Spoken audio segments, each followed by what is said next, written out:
Hello everybody, and thank you for taking the time to watch this video. This is part 2 of my first video series. Link to part 1 will be in the description below. Last week we looked at the creation, and today we take a much uglier subject into our field of view, the fall. Starting in the 3rd chapter of Genesis with Genesis 3:1 through 8. Now, the serpent was more crafty than any other beast of the field that the Lord God had made. He said to the woman, "Did God actually say you shall not eat of any tree in the garden?" And the woman said to the serpent, "We may eat of the fruit of the trees in the garden, but God said you shall not eat of the fruit of the tree that is in the midst of the garden, neither shall you touch it, lest you die."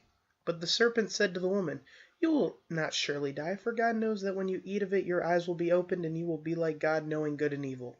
So when the woman saw that the tree was good for food, and that it was a delight to the eyes, and that the tree was to be desired to make one wise, she took of its fruit and ate. And she also gave some to her husband who was with her, and he ate. Then the eyes of both were opened, and they knew that they were naked, and they sewed fig leaves together that made themselves loincloths. Now that's kind of a big series of events. So to sum it up, the serpent was crafty. He said, "Hey, you should eat this." And Eve wasn't really sure. But she decided to eat it because the devil, the serpent, made a convincing argument. God said, "Remember, if you eat this, you'll die." But the serpent lied to her and convinced her that she wouldn't die. And she fed some to Adam. Biggest thing is verse 7. Then the eyes of both were opened, and they knew that they were naked. And they sewed fig leaves together and made themselves loincloths. It's important because this is the tree of the knowledge of good and evil. This is when man realized that he had done wrong and that he was naked. Verse 8 says, "And they heard the sound of the Lord God walking in the garden in the cool of the day.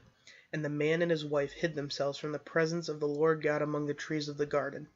But the Lord God called to the man and said to him, 'Where are you?' And he said, 'I heard the sound of you in the garden, and I was afraid, because I was naked, and I hid myself.' He said, 'Who told you that you were naked? Have you eaten of the tree of which I commanded you not to eat?' The man said, 'The woman whom you gave to be with me, she gave me fruit of the tree, and I ate.'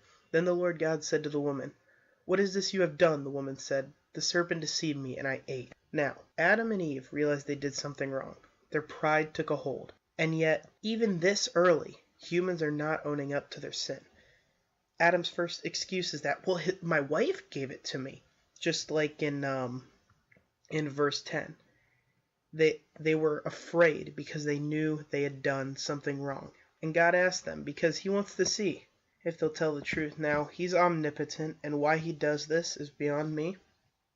I'm not somebody intelligent enough to answer a lot of these questions. However, it's clear to see that he's testing them. But instead of owning up to it, in verse 12, the man said, "The woman whom you gave to be with me, she gave me the fruit of the tree, and I ate." He says that this is your fault, God, because your woman was defective. That's disgusting. So that's wrong on so many levels, which we all know. In verse 14, the Lord God said to the serpent, "Because you have done this, cursed are you above all livestock, and above all beasts of the field. On your belly you shall go, and dust you shall eat all the days of your life. I will put enmity between you and the woman, and between your offspring and her offspring.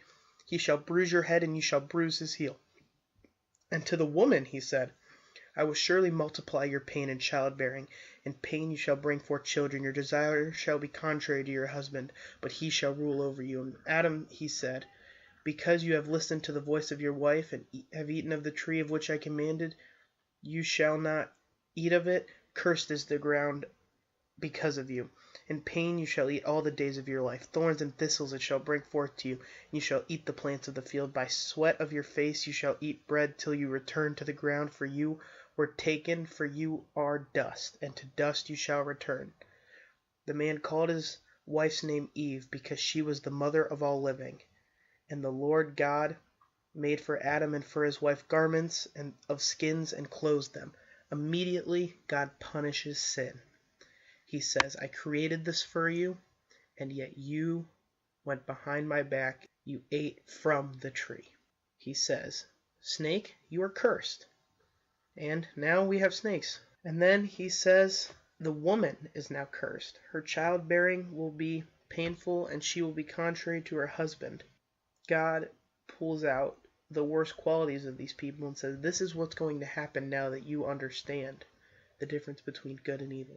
And finally he comes to man and says, well, from now on you're going to have to work. All of this stuff I've given to you, since you are so good, you will create. He says, by the sweat of your face you shall eat bread. You will work until you die, till you return to the ground. For out of it you were taken, for you are dust, and to dust you shall return.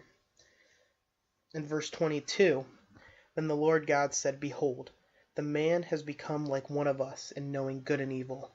Now, lest he reach out his hand and take also from the tree of life and eat and live forever. Therefore the Lord God sent him out from the Garden of Eden to work in the ground from which he was taken. He drove out the man, and at the east of the Garden of Eden he placed the cherubim and a flaming sword that turned every way to guard the way to the tree of life. God removed immortality from man because man decided that he was too good for God's immortality. Now, where the Garden of Eden is, I don't know. I know that within Genesis it's referenced, but that's not important. What's important is that we are being punished because we did something wrong. And you might be thinking, well, God never told me not to do something and I did.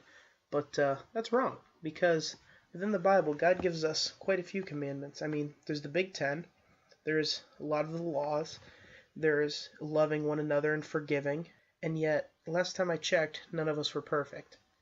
And that's because we fell. Thank you for taking the time to listen to this. I know it wasn't quite as nice as the creation, but I feel as though it's just as important to understanding why we need this redemption. My name is Dominic McClung, and I hope you enjoyed my video.